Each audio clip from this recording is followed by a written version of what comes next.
好，来继续来看学生升学的三大考试：大学指考、国中会考、甲高职的统测。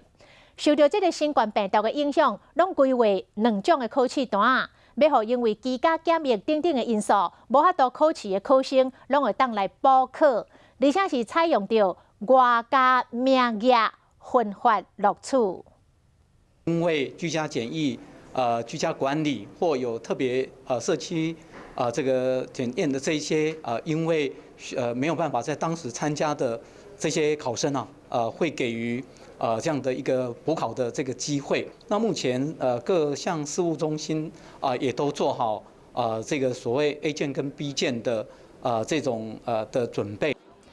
另外，教育部嘛来推动着还交本金的措施。个人或者是家庭受到影响有困难者，会当去银行申请本金较万力的，上久会当3年，这个期间的利息由政府来负担。再来是学生的贷款，学生负担的利率由7.15%降为0.9%。若是以学生读大学4年，贷款的总金额50万来计算，安尼1年会当减少利息648块。